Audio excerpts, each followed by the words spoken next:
And go ahead and get this in slideshow. And so this is, a very like cursory review, and we can stop at any point and answer any questions that are here, but sort of covering the main things y'all asked about. And then there are some things in here that like previous years have asked about that I kept as well. So of different types of psychopathology that you might be running into.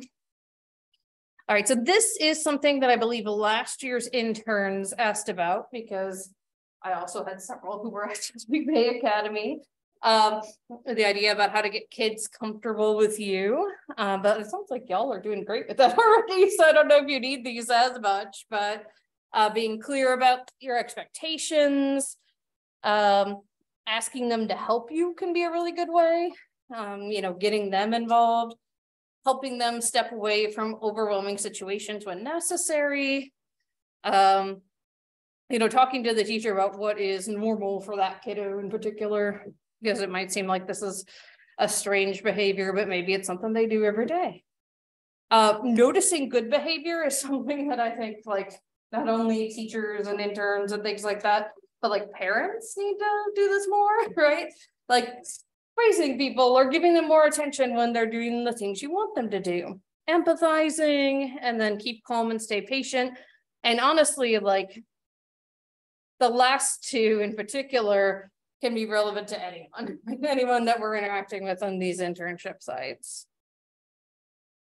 All right, so anxiety in kids can manifest a little bit differently than anxiety in adults. What happens is kids don't have the language, right? They don't have the vocabulary to say like, I'm anxious, right?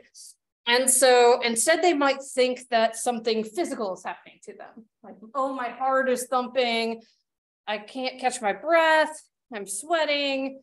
Oh, my muscles feel really tense, things along those lines. Nausea, I feel like I'm going to throw up, and dread.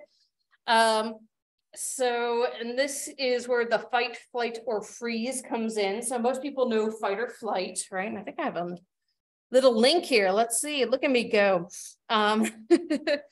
So like your brain actually is part of this process. But we're used to fight or flight. Fight is going into protecting yourself mode.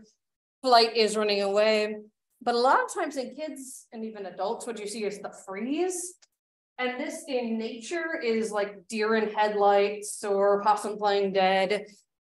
For someone who's a person, it often just becomes them not responding to you, not moving, not talking, things along those lines.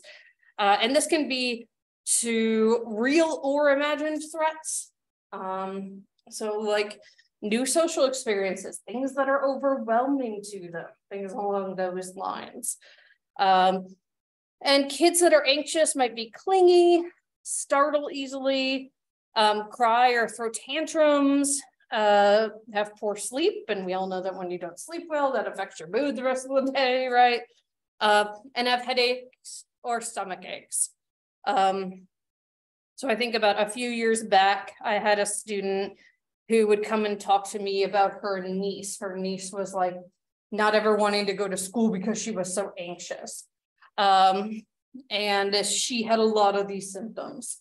And so, the niece was able to get some psychological help, and they worked with the school to make the environment less scary for her as well. I think she was like kindergarten, first grade, somewhere in that aisle.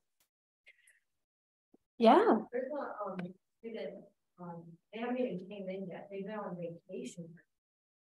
And it's because she tells her parents that she's anxious. But when she gets to school, she's not. She's like really outgoing. She has fun. And when she gets home, it's like her parents are telling her she's anxious and she shouldn't have been doing that.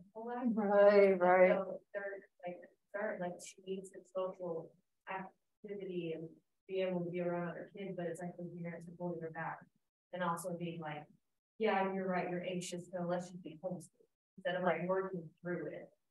So yeah, and those are the folks that like having the parent make that an option can be a disservice, or even like some of those folks, like having remote access be an option, right? Can be a disservice to them too. Yeah, I mean, my kiddo actually loves her school, but the past 2 mornings when she woke up, she's like, I don't want to go. I'm like, oh no, is something happening? And what it like, we talked through it this morning. She's only 4.5. And what we came to, she's just still tired, right? She just like wants to stay in bed. But yeah, so like this could be the problem, is like parents can be feeding into it. Which is like, most of the time it's a very real feeling, but in her case, it's like her parents aren't listening to her when she's having a good time, they're only listening when she's not. Right, exactly. Yeah, and there is this sort of parental instinct, right, to protect your kiddos, but like it can go too far, obviously. So yeah, that's sort of heartbreaking. Hopefully they can work through it and she can get back to school, because it sounds like it's really good for her. So all right, y'all. I just remembered I have like a pad I can stand on so I don't get shin splints, but I left it out, so I'll be right back. It's so far.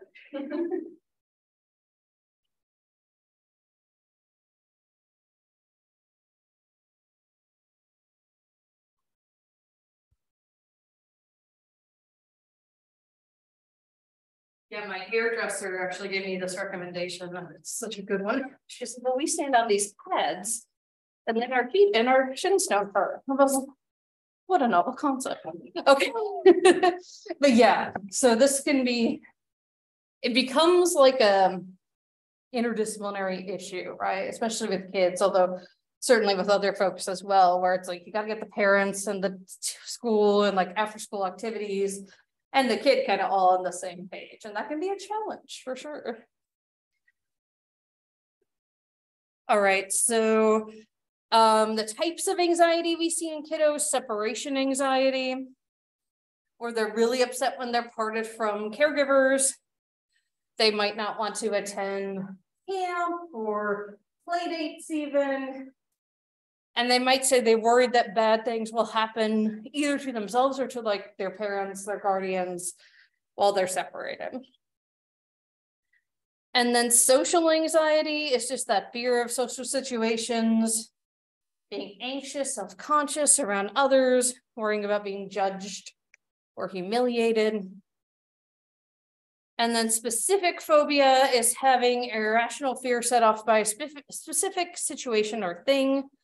So for kids, it might be things like thunderstorms or dogs, or worrying about vomiting or specific insects, right?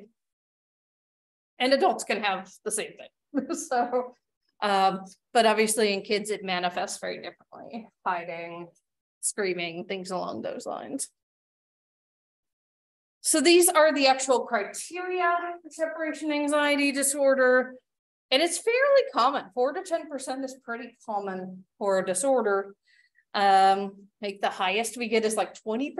So this is pretty common. So they have extreme anxiety whenever they're separated from their caregivers. And I really like a lot of the kids related disorders have this in there, that it's developmentally inappropriate, right? So like if you have a baby who freaks out when their parents leave, like that's really different than an 8-year-old, right? And also thinking about things that have happened to the kid, right? Like if their parents were in a car accident, right, and barely survived, then it's sort of rational, right, for them to have the separation anxiety. But excessive fear or anxiety concerning separation from those to which they are attached, to whom they are attached.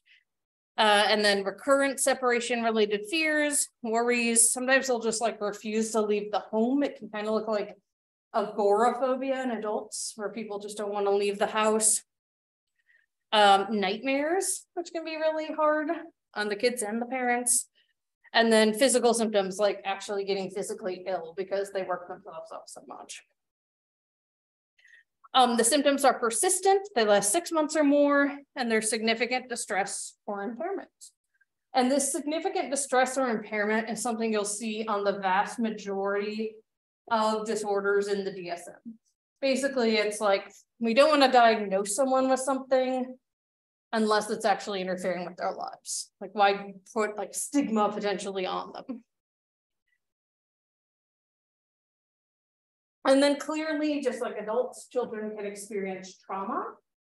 And this can result in a whole host of things for them.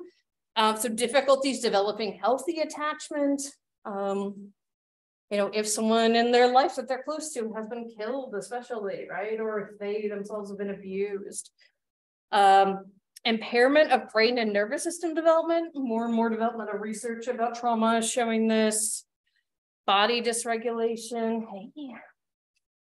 Trouble identifying, expressing, and managing emotions. Dissociation is where it's like an extreme version of zoning out. So people who dissociate, like, they either feel like they're back in a traumatic situation or they're just like not in the room with you mentally. It can actually be difficult when someone dissociates to bring them back to you. And they'll struggle with like not acting out. They might seem really distant. They might engage in risky behaviors. And they'll have difficulty with problem solving, learning, and planning.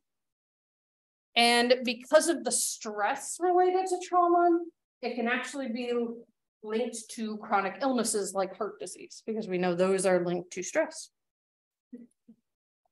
1 in 7 kids, unfortunately, experience child abuse and or neglect each year.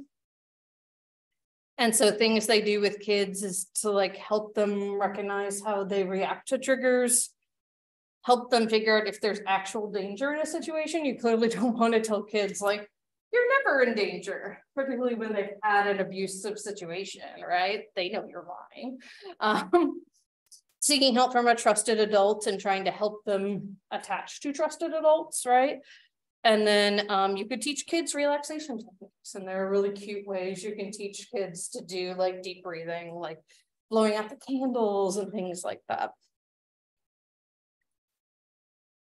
And then caregivers can reassure the child they're safe, help the child not blame themselves. This is a universal, regardless of age, for trauma, that a lot of people blame themselves or will have like survivor's guilt.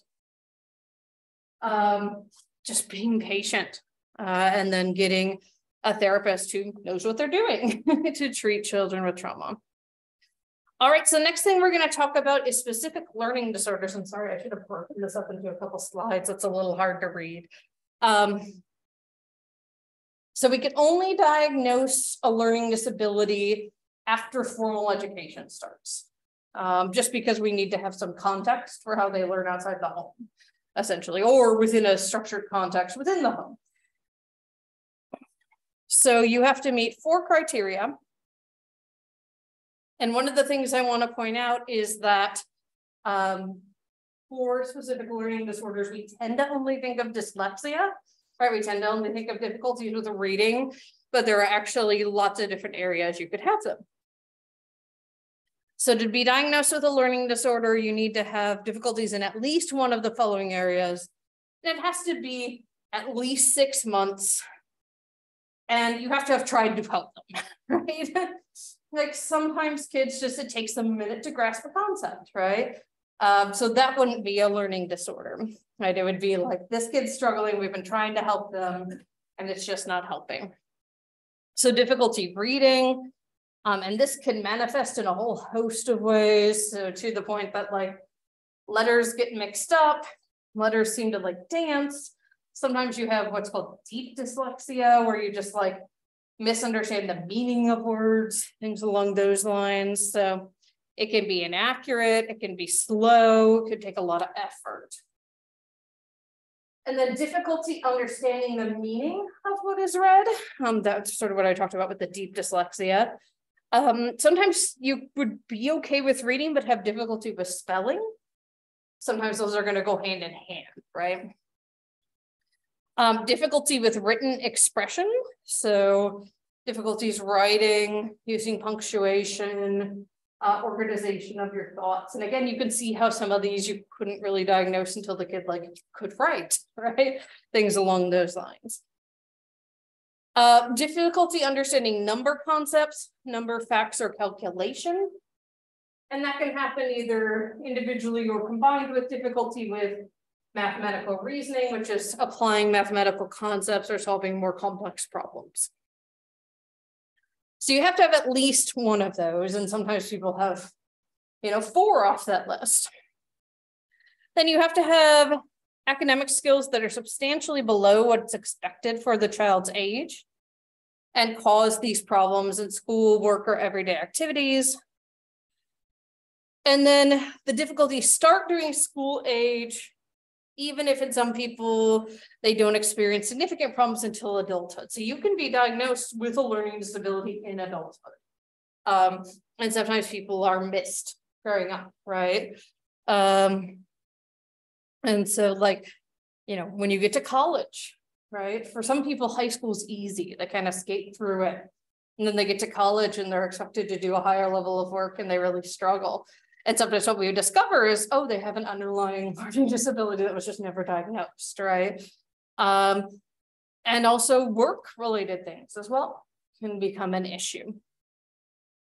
I'll tell you the story, really, really sad story in my eyes. So there was a man, I think he was like 35, so this has been going on for a while, who came in for a neuropsychological assessment. I think we were going to be testing him for like learning disorders because he had been trying to pass his GED, since he was 18. He was not 35. He was living at home. And it turned out he had been homeschooled throughout high school. And the first pass when we tried to do a neuropsych exam with him, there's a measure you can give called the test of memory malingering, the TOM. It's invented by a guy named Tom Tombaugh. I can't. But in addition to testing whether someone's like faking having a memory issue, one of the things it can test is if someone just like can't give adequate effort. And that's what we found with this guy. So like typically it's a really easy task, but it seems hard. You show people pictures, like sets of 2 pictures. No, you show them pictures first. Sorry, it's been like 15 years since I've given one. You show them individual pictures first, and then you show them sets of 2 pictures and say, which one did you see before? And you show them 50 of them. So people are, this is really hard. But in fact, this is really easy for the human brain to do. We're really good at like visual recognition. And so typically missing 1 or 2 is about as much as we expect you to miss. And this guy missed, I think, like 7 or 8. And even though that's not that many, that kind of indicates he's putting in inadequate effort. And so what we ended up doing is we figured out from that and some of the other questionnaires we gave that he had very high levels of major depression disorder. So we referred him for therapy, and he did therapy for about 6 months, and then we were able to retest him because he could give adequate effort. And what it turned out is he did have what's called dyscalculia. He had a problem with math-related issues. And so that's why he hadn't been able to pass his GED. And his family, unfortunately, had kind of just like enabled him, right? They never got him tested. They just like kept him living at home and things like that. And so sometimes, again, kind of similar to the kiddo, right? Like your family can think they're caring for you in a good way, but it can actually be to your disadvantage. So he was able to keep working with his therapist, get some accommodations for the GED, and he finally passed it. So. Are the sets of images, are they like similar or are they completely? They're completely different. Yeah, it'd be like a picture of a pencil and a picture of a bunny or something like that. Yeah. And again, because there's 50, people are like, oh, I should just remember all these. But again, like your brain's just really good at it. So yeah, it surprised me when I first discovered it too. And then the 4th symptom is that you have to make sure it's not due to something else, right? Like we don't want to be like, this person can't read, and then it turns out they needed glasses, right? Or maybe having some other intellectual disability, right? If you have a very low IQ, then expectations will be different for this. Hearing problems as well. You know, there are such a thing as like pediatric stroke or like brain cancers that have had people pediatrically. So like, if you're testing for this, you should also recommend that they sort of get a full medical workup as well. And also you want to look at things like economic or environmental disadvantage, right? So some kids have a trouble reading because their parents worked 3 jobs and were never at home to be able to sit and read with them. Or their parents couldn't afford to have a little library of books for them, right? Lack of instruction, right? Like if the teacher's just been ignoring them instead of trying to help them, that's not that targeted help for 6 months, right? We also don't want to go and be diagnosing non-native English speakers with this. And that seems really obvious, but unfortunately, there are plenty of scenarios where that's happened, unfortunately. And this is why like English as a second language programs are so important in K-12 schools. And so you do a combination of observation, interviews, family history, look at the school reports, and then neuropsychological testing is honestly what I recommend. It doesn't happen most of the time because it's expensive and it takes a while. Like our average LD, I think was like 2-3 hour sessions for assessment. But that can help you determine what exactly they're struggling on and then how to help them, basically.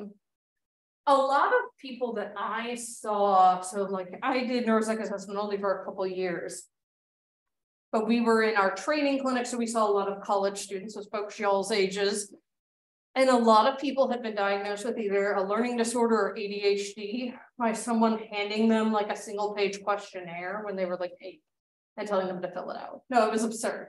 And so it's like, actually, you never had that, right? Like we would run into some folks who it was actually like anxiety or depression because they can manifest in similar ways in terms of like taking longer to read because you are anxious about reading in front of other people or you're depressed and so your rate of thought is slower.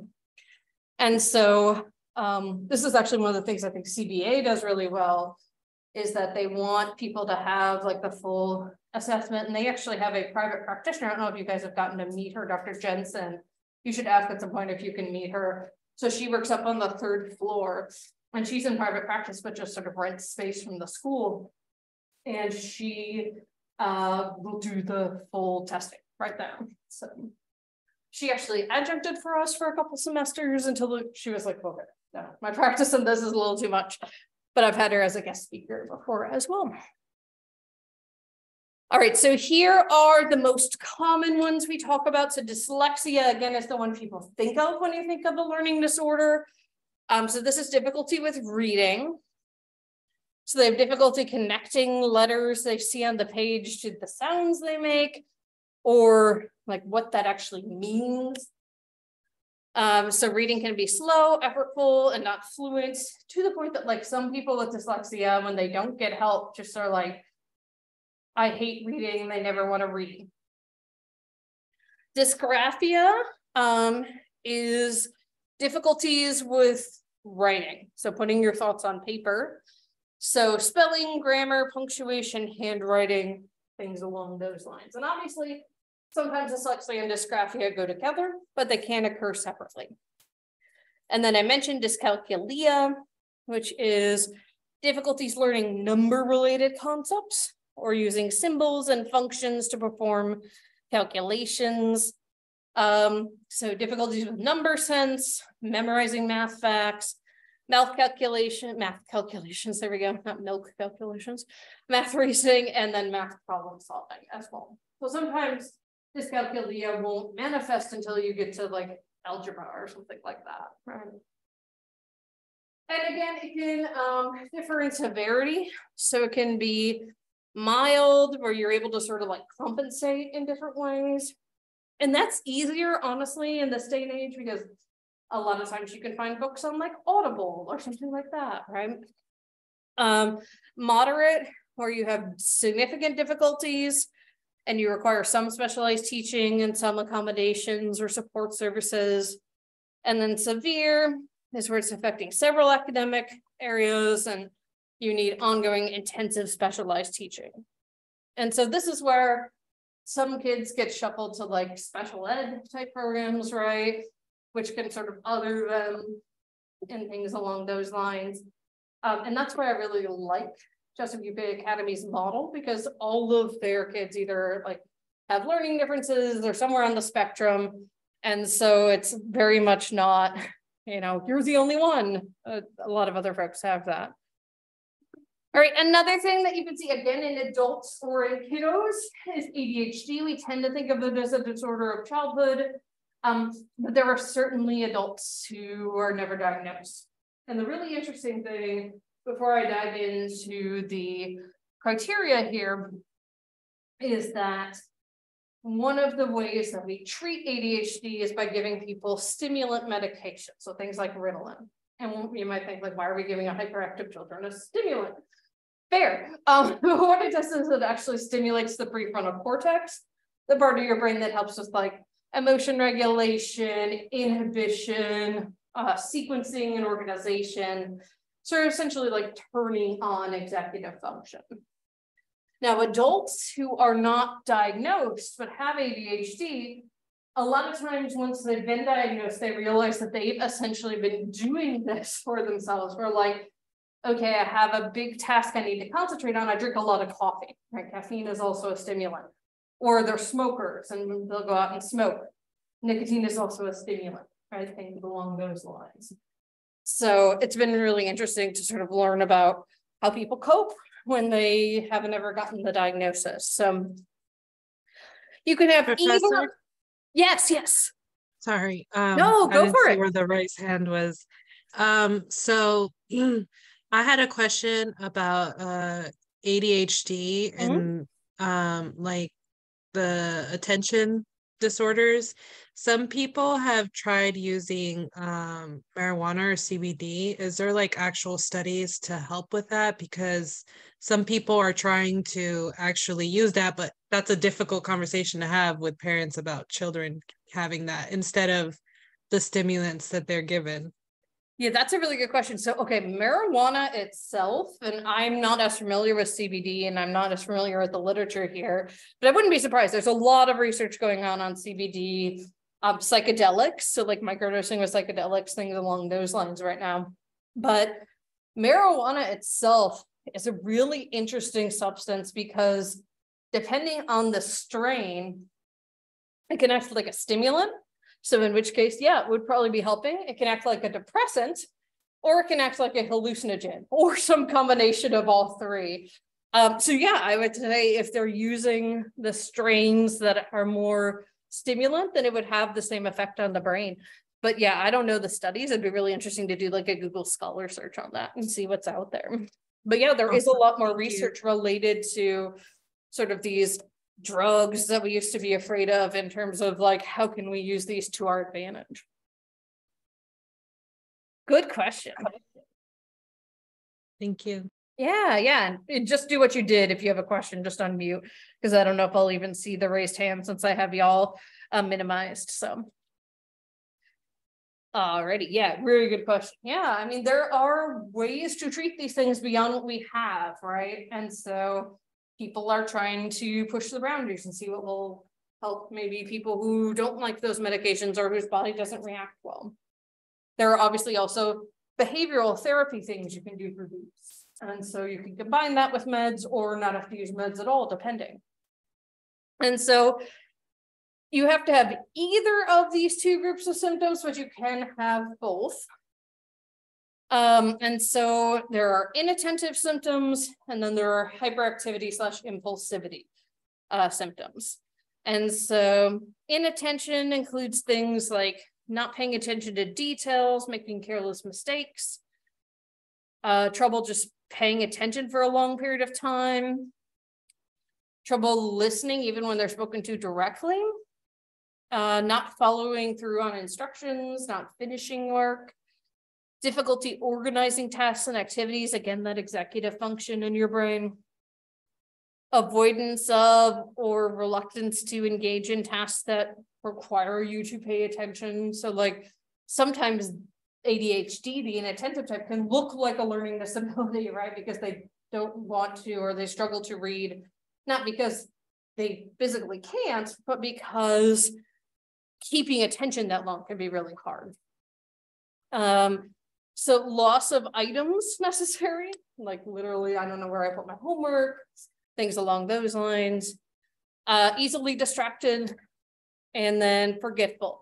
I do have to say the inattentive type is probably caught less often, or not as soon as the hyperactive type. We're going to go over the hyperactive type in a sec here. That one's pretty obvious, right? It's like kids not sitting in their chairs. The inattentive type is like the kid who's daydreaming and like gazing out the window and things like that. And so a lot of times, unfortunately, those kids aren't caught and treated. And it seems like, and it's really sort of curious whether this is like social norms or if there's something genetic, right? But girls tend to manifest with the inattentive type more, which means girls with ADHD are much less likely to be diagnosed, which can be problematic. So for hyperactivity and impulsivity, you've got to have at least 6 of these symptoms and at least 6 months. And again, it has to be inconsistent with the developmental level, right? So like my husband and I have joked about our 4-year-old, like, oh man, does she have ADHD? And I'm like, no, she's 4, right? They just don't pay attention for a long period of time, and that's okay. So fidgeting, tapping hands or feet, squirming, again, these things are going to be much more likely to disrupt class, especially in like a public school setting. Wandering from the seat, running about or climbing on things where it's not on the playground, in the classroom. Difficulty playing quietly. On the go activity, this description of like they're being driven by a motor, like they're the Energizer Bunny, basically.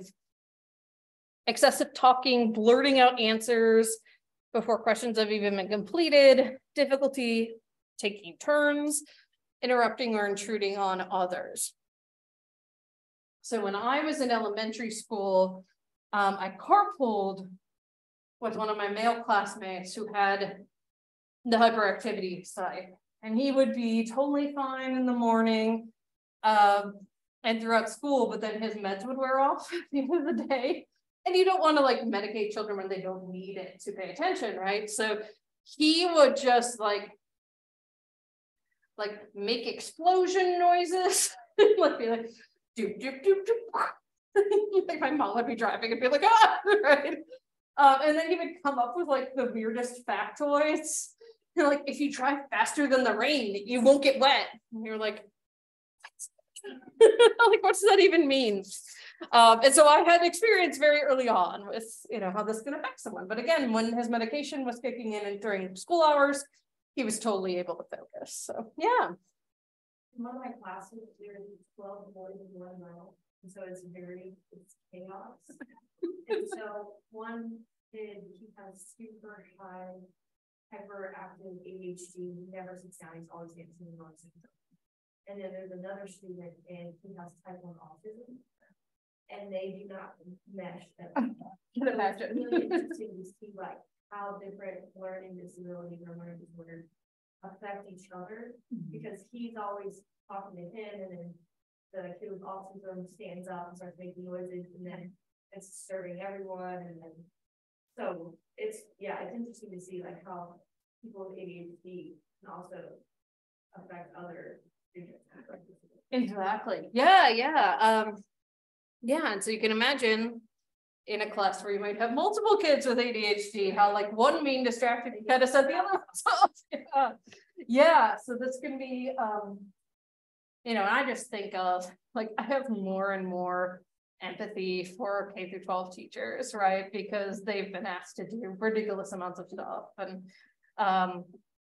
if you have a class of 35 kids, right, which has been sort of the norm, unfortunately, for some time, and like 5 of them are doing this, right? It makes it hard to focus on the whole class. Yeah. I don't know if y'all have had this experience, but a lot of people I know who were K-12 teachers are leaving education, which is really sad because we need good teachers, but they're just so burned out. Like I have a friend who started as like an assistant in a special ed room, was given her own, I think like second or third grade classroom, and like quit that because she just wasn't getting the support she needed and went back to being an assistant. And even though it's less money, she's much happier, right? Because she doesn't have to bring work home and all the things. So yeah, I worry we're losing like a whole generation of brilliant educators that people could have benefited from. So, like even like during the pandemic, I somehow stumbled on like educator, essentially TikTok, but I watched them on Instagram Reels because I'm old. And like, I feel like every single person that I see who like talked about teaching is now like, well, and I left. And I'm like, oh my gosh, so like, this is your whole shtick and you left, right? Like, yeah. So you have to have at least some symptoms before the age of 12. I think at one point you could only diagnose this like in kids, and then they recognized that like people were getting missed. And so now it's just like, you have to be able to think back and be like, oh yeah, I did that as a kid. That was ADHD, right? And you can diagnose people at any point now. The symptoms also have to occur in more than one setting. So at home and in school, or like also at extracurricular activities, also at church, things like that. And that's just to rule out, you know, like maybe the classroom is just really not conducive for this one particular kid, right? And then significant impairment. And about half of kids with ADHD also have something what we call comorbid. It's not a word, I hate it, but it just means more than one thing occurring at the same time. But it sounds so morbid because the word morbid is in there, but so they might have a learning disorder and ADHD or some sort of communication problem. Poor school performance, not surprising, but sometimes exactly what you were just describing, the difficulties interacting with other kiddos, right? And this can lead to misbehavior. And sometimes these are kids who are also anxious or also depressed, right? What causes ADHD? So it's, you know, and this is, I would say, true of psychology in general, that we've sort of moved away from saying like one thing causes a disorder, right? Like we really try to use the biopsychosocial model for most things, but there are probably some biological causes. You know, dopamine levels being off and needing to be regulated with medication, abnormalities in that frontal part of the brain, right? Stress, family dysfunction, things along those lines are also going to add to it. All right, so autism spectrum disorder. So this is something that was a big change when the DSM-5 came out in 2013. So it used to be, I think it was just autism disorder. And then you could also be diagnosed separately with Asperger's. And a lot of people with, I guess what now is just termed a high functioning autism spectrum disorder, really identified with that Asperger's label. And so they had a really difficult time when that's not something you can technically be diagnosed with. Some of them still use it. Another problem when this happened is that anyone who's diagnosed with Asperger's had to now be re-diagnosed in order for insurance to pay for things. So my husband's best man from our wedding, this is his life. He works with kids with autism spectrum disorder. And he spent a lot of his time in 2013 re-diagnosing people. And, you know, he started like, this is such a waste of our time. We could be using this to help the kids instead of, you know, having to re-diagnose. So it was first identified in 1943. So we've known about it for quite some time. But how do I say this? It's y'all, you don't care if I get political. A lot of people will be like, oh, the rates have been increasing. No, what happened is more people are aware of it. We're diagnosing it better, right? And so we're catching these folks. And people will be like, there didn't used to be anybody with autism when I was a kid. It was like, you know, that person that was sort of, you would have called them a weirdo, right? Who was just like socially awkward, struggled with things. They probably had it, but just were never diagnosed, right? Because it was just a new thing at that point in time. They're often unresponsive to others, uncommunicative, repetitive, and rigid. Symptoms begin very early. before age 3. There have actually been some studies that show differences in gaze behavior. So how long you look at like a parent's face as early as the first month after birth. So this whole idea that it only shows up after you have your MMR vaccine is obviously bunk. Less long. Yep. Yeah. So it's like those social differences start that young. Because babies are sort of drawn to their parents' faces because that's what they see the most, that's comforting to them. Yeah. So early enough, we see that. And then we see it more in boys than girls. It's not clear, again, if we're like missing diagnosis in girls or if it's genetically tied to like the Y chromosome. You know, we don't know a ton about it. So the diagnosis is persistent deficits in social communication and social interaction, which includes problems with social emotional reciprocity. So this is difficulty showing empathy. This is sometimes called theory of mind. It's the ability to like put yourself in somebody else's shoes. They really struggle with that. And this is not the only disorder where people struggle with that. People with schizophrenia will also struggle with that, for example. Deficits in non-verbal communication behaviors. So like they won't get what gestures mean. They'll have a hard time with understanding sarcasm, things along those lines. And deficits in developing and maintaining relationships. And then restricted and repetitive patterns of behavior, interests, or activities. So sometimes you'll have stereotyped or repetitive speech, motor movements, or use of objects. They'll do certain things over and over. When they play with their toys, they'll just sort of like line them up in certain ways. Excessive adherence to routines, ritualized patterns, and then the biggest one I would say from what I've talked to people who work in this field is resistance to change. If anything changes, it's really difficult for them. And then restricted, fixated, and or abnormal interests. And this one's so interesting to me because I think if we had a kiddo who was not on the spectrum, who was just like obsessed with space, no one would be like, that's a fixated, weird obsession. And yet we kind of see that as a symptom in people on this spectrum. And sometimes it's sort of like the only thing they're interested in talking about. So I get it. But that's also the case for kiddos who are not this, right? Or they'll just talk about only their favorite show or something like that.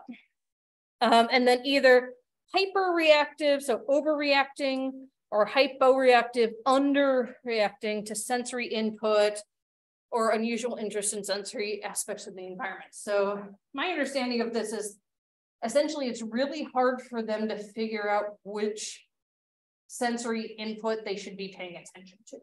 So like they might not pay attention to what you're saying because to them like the hum of the projector is what they're really picking up on. And then onset by early childhood, and this is going to cause significant impairment. But these people can be really high functioning. You guys see this at CBA every day, right? See the show on Spectrum. I haven't. I've heard about it, but I haven't seen it. Do you think that's a good idea? Like to bring awareness, or do you think it's like they're pushing like love onto people that don't know? Yeah, having not watched it, I can't really say like how people are treated. My concern whenever something like that happens, unless like the folks themselves are involved in the conceptualization, is that it might be exploitative, right? Yeah. But yeah, I don't know if you guys have watched it. What are your thoughts? And I think like my roommates, they're not psych majors, like bio majors, so they don't know this knowledge. But like when they watch it, I feel like they gain knowledge. So well, that's like, good. I'm like, I like the show, but it's also like, do they really know like what the show is doing? I don't know. Yeah, that would be really good. But I think it does educate more than doing harm. Yeah, remember that there are good representations of characters in media, right? That can be really, really helpful. Like I remember movie was just called Adam that came out about someone who was high functioning autism. And like, I thought that did a really good job portraying it. And again, probably like educating folks about it. Yeah, I mean, this is hard, right? Because we're like, yeah, we want to show this and we want to sort of normalize that there are folks out here to experience these symptoms, but then we also don't want to exploit them for entertainment. So yeah, they can watch an episode and see. Yeah, It's on Netflix, right? But I think they do a good job. Okay, well, that's really good to know. Yeah. All right, intellectual developmental disorder, which is also called intellectual disability. It's also been called like developmental delay. There's lots of phrases that are applied, but the technical diagnostic term is intellectual developmental disorder. So it's basically their general functioning is well below average in combination with poor adaptive behavior. So the IQ being 70 or lower. So just real quick, if you're not familiar with how IQ tests work, IQ tests have a mean of 100. So if you score 100 on an IQ test, you're scoring like the majority of the population, basically. And then the standard deviation is 15. So 70 is 2 standard deviations below the mean. And that often in psychology is sort of a cutoff in general for where we look at someone being sort of like different than them. That makes sense, whether we're looking at depression or something like intellectual ability. And then they have difficulty in areas like communication, home living, self-direction, work, or safety. And it has to start before 18. If they get some sort of injury later in life that causes this, then it would be a neurocognitive disorder, which we'll talk about probably next week. We'll see how far we get today. So they have deficits in general mental abilities like reasoning, problem solving, planning, abstract thinking, judgment, even just learning either in school or from experience. And then impairment in adaptive function for at least one aspect of daily life. So things like social participation, communication, functioning in a school or work setting, independence. Can they live on their own? Can they take care of their basic daily needs, right? And then these limitations mean that they typically have to have support, right? So they can't like live on their own sometimes. And again, started before the age of 18. The most consistent sign is that they learn very slowly, but that doesn't mean they cannot learn. And then they'll have trouble with short term is 2 words. I think it's actually, yeah, there we go, hyphenated.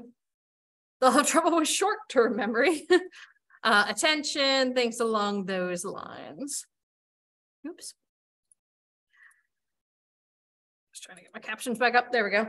And then those who, again, have to be like taken care of in something like a assisted care facility will have these limitations more than folks who can live at least somewhat independently.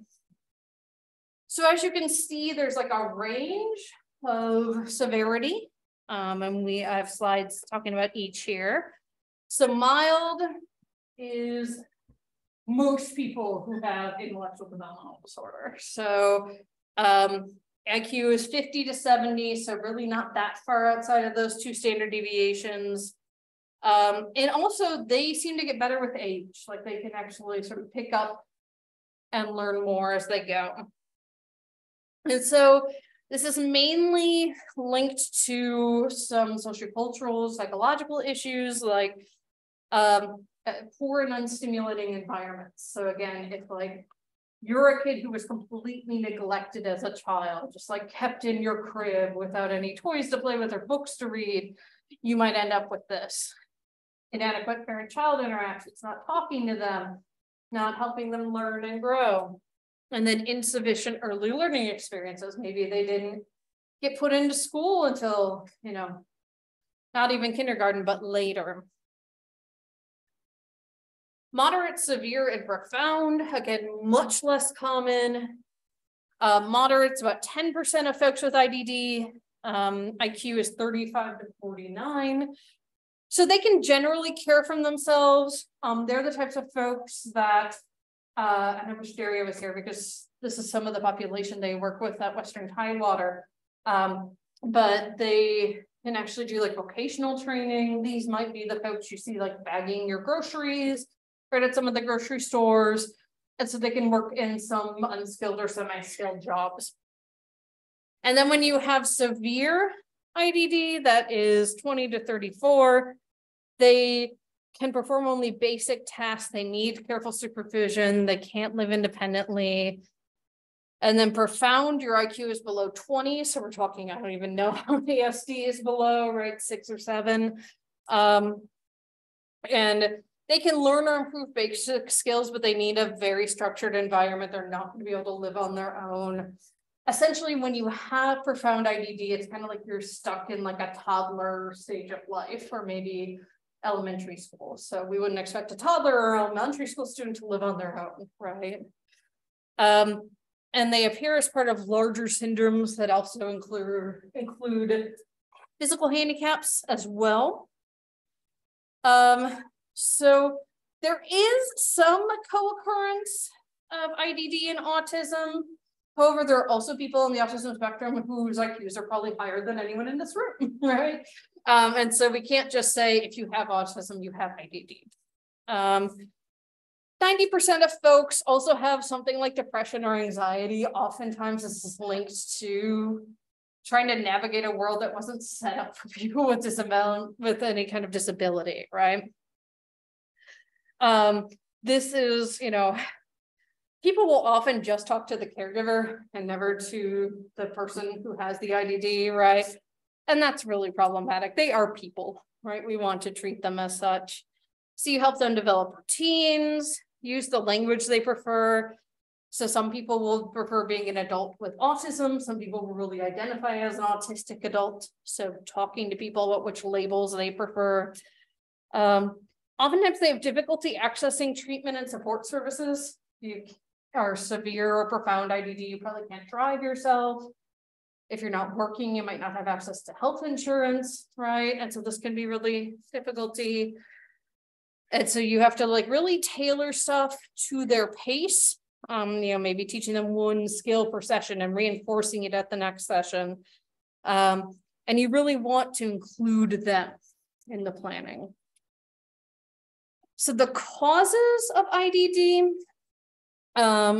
vary, but particularly the moderate, severe, and profound tend to be biological, but they're also going to be affected by their environment as well, obviously. So it seems like genetic factors are a big part of it, but some come from unfavorable conditions is sort of like a nice way of saying horrible things that go wrong during or immediately after pregnancy. So chromosomal or genetic causes, the one that people know the most is Down syndrome. So anytime you have less or more DNA than you're supposed to, it's going to wreak havoc on your body, basically. And people with Down syndrome most commonly have trisomy on chromosome 21. So what that means is they have 3 copies of chromosome 21 instead of 2. And again, you would think, oh, extra DNA, great. It just messes everything up, right? It's fairly rare, but the rate does increase when the mother's age is over 35. And this is one of the reasons why if a woman is over 35 and she's pregnant, it's referred to as a geriatric pregnancy, which is great. I was over 35 when I was pregnant, so it's good to be called advanced maternal age or geriatric when you're like not even 40, let me tell you. But it just means that they monitor you more closely for things. But in fact, modern research is really starting to show that it's more like after 40 that these risks really increase. And basically, it just means you need to monitor more carefully, and most people can have. I mean, there are, like if they look at birth records from history, there are instances with no, IVF, things like that didn't exist back then, of like women in their 50s giving birth, right? So like clearly there's a big range and it depends on the person and whatnot. The second most common chromosomal disorder is Fragile X, just what it sounds like, not a great X chromosome. There can also be metabolic causes. So this is where your body has trouble breaking down specific chemicals that you would typically run into. And they affect intelligence and development, and they're often because of 2 recessive genes. PKU is they can't break down an ingredient that's often in things like diet sodas. So if you look at the label on diet sodas, it'll say something like, people who have this contains, I can never pronounce it right? Phenyl, whatever, right? And so to warn them not to partake in it. And then Tay-Sachs is something that's more common among people with Jewish heritage. But again, one of these metabolic disorders. Prenatal and birth-related causes. This is where there's some sort of physical issue with the mother, and that can affect the fetus. And so low iodine can lead to issues. Excessive use of alcohol can lead to FAS. I should say there's a lot of controversy in terms of like whether or not the mother should drink any alcohol. In Europe, they tell women like, have a glass of wine a week. Here we're like, no, right? So who knows? And also it's like hard to do studies on this, right? To get approval to be like, we're gonna make pregnant women drink alcohol. No IRB is gonna approve that.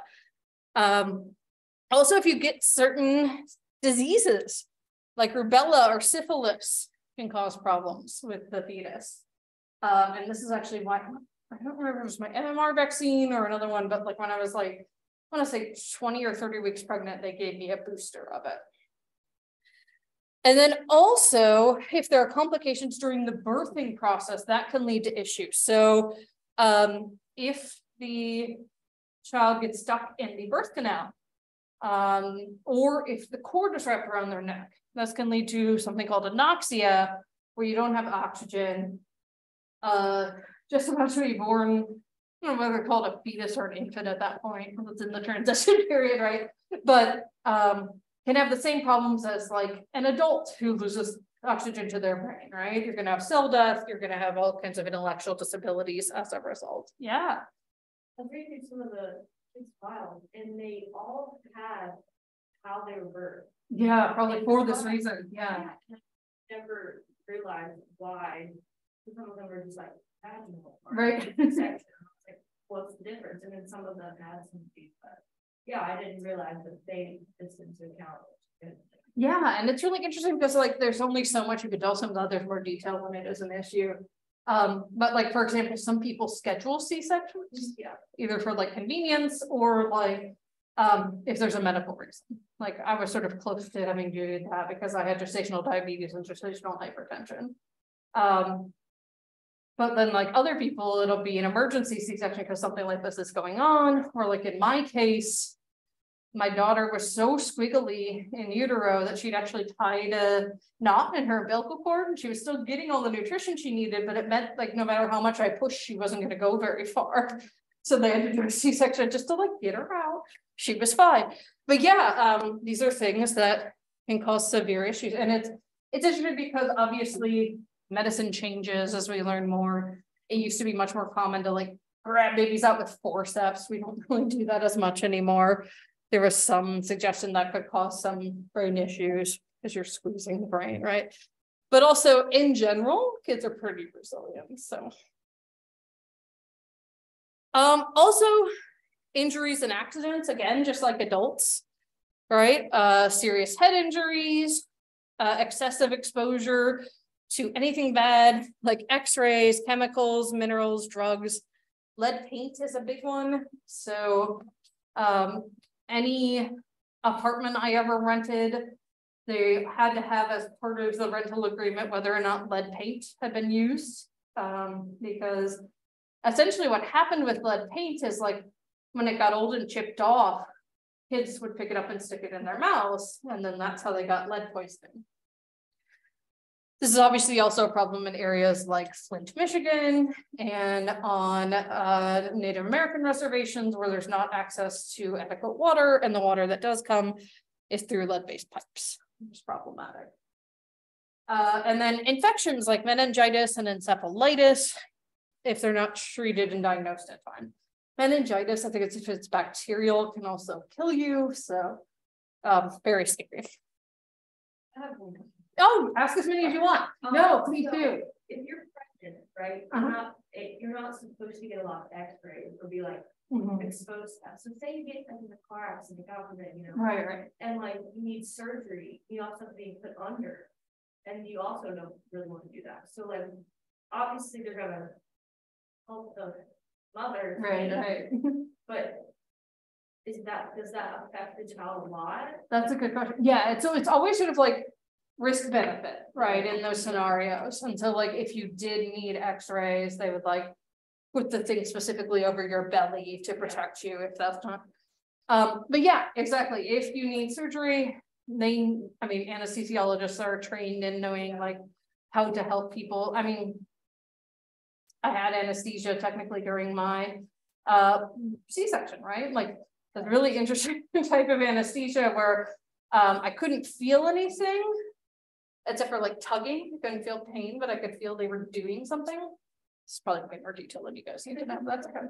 But I was fully awake, so I got to see her when she came into the world, right? So they know how to do these things. But yeah, it is always like sort of a risk benefit. Like, what can we do? Yeah. And like I know one of the things I did, because I do take medications for a variety of allergies and stuff like that, is there are like apps you can download that tell you like, is this medication safe to take at different stages of pregnancy? And it's really interesting because different physicians were completely more or less comfortable. Like my OBGYN,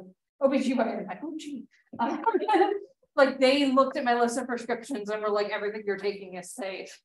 My ENT was like, you should stop taking everything, but he's not an OB, so he doesn't want to like misadvise me.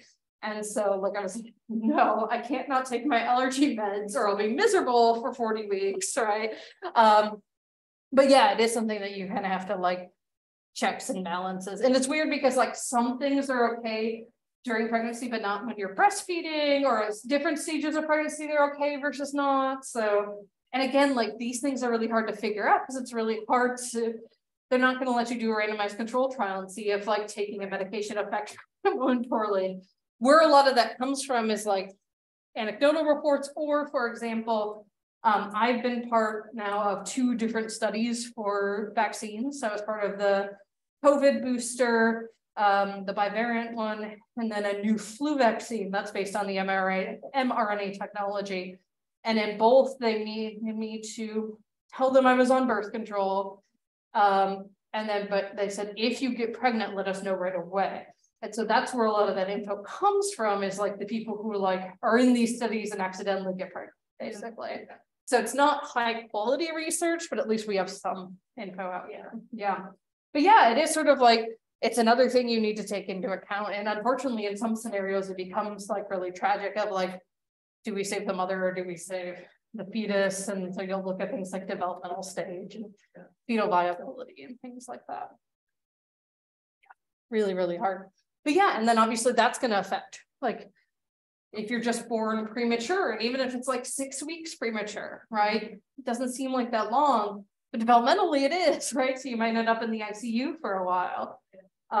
Whereas if you're 4 weeks premature, you're probably gonna be fine, right? So, and of course, like gestational age can be kind of a crapshoot too, because you basically, when you're pregnant, they take it from the first day of your last period, because that's the last marker they have, and they just assume you got pregnant as approximately 2 weeks after that. Like if you have a regular period, right? Things along those lines. It could be really tricky to figure out. So like it says pregnancy is 40 weeks, but that includes the 2 weeks before you could have actually been pregnant. So yeah, so it's like you might think you're at 36 weeks, but maybe you're actually at 38 because your period's irregular or something like that. Yeah. And so all those things, and again, little small things can end up affecting, you know, how healthy that baby comes out, which is scary when you're pregnant, to be honest. Like there was one day, and I don't even think I was that pregnant yet, but I like ran into somebody in the dining hall, literally, like when neither of us were looking where we were going, and I was like, oh, totally fine, obviously, but You get paranoid, let's put it that way. But unfortunately, one thing I should say is that, I am very fortunate that I have excellent insurance. I have a flexible job where it's easy for me to schedule appointments when I'm not teaching and just sort of shift my work to other times, right? And I have really good family support. People who don't have that, right, who might never be able to get prenatal care, who might not know or be in such stressful situations that they can't stop themselves from like drinking or using drugs to cope, right? And that's where a lot of this comes from. There's also, of course, the like, I didn't know I was pregnant show, and like that's a thing. So certainly, there's lots of different things that can go wrong. But that being said, there's lots of different things that could go right too, right? Yeah. Good questions. Let's see, cerebral palsy. This is like actually a group of disorders that affect a person's ability to move and maintain balance and posture. And this is the most common motor disability in kiddos. Cerebral just means having to do with the brain. And so it's either abnormal development, again, this can be in utero or from damage. And then palsy just relates to weakness or problems with the muscles. So sometimes they'll have spasticity in the muscles, they'll have uncontrollable movements, or poor balance and coordination. But there are different types of cerebral palsy. The most common is spastic. And this is why some of you may have seen over the past year or so, both Beyonce and Lizzo actually changed some lyrics to their songs because they were using the word spaz and didn't realize it was a slur. But yeah, spaz originally came from making fun of people with cerebral palsy. So that's why we don't want to use it. And to their credit, both of them did, no problem. As soon as it was raised to them, they changed the lyric. So this is where you have increased muscle tone, so it's hard to move. Your movements are really stiff and awkward. And you would describe it by what parts of the body are affected. So whether it's in the legs, and that can cause difficulty walking, or like your knees needing to be turned inward. Hemiplasia or hemiparesis is where it's one side of the body more than other. And again, obviously that makes it awkward and difficult to navigate. And then quadriplegia is the most severe form, and it would affect all four limbs, the trunk and the face. They often are reliant on mobility aids, like a wheelchair, and they can have difficulties with speech, hearing, vision, but also have an intellectual disability. Not only because of whatever caused this, right, but also because it's really hard to learn and communicate with it. Dyskinetic are problems controlling the movements of hands, arms, feet, and legs. May trouble sitting and walking. Movements can be slow and writhing or rapid and jerky. They kind of run the gamut. And their muscle tone can change, where like they may wake up with really tight muscles in the morning, and then by the afternoon they're too loose, right? So now you're having to navigate that whole spectrum. Ataxic is where they have problems with balance and coordination. This can really also go down into things like writing, things that need lots of control. And if they try to reach for something, they have a hard time controlling their hands or arms. And then you can have mixed, where you have a lot of these.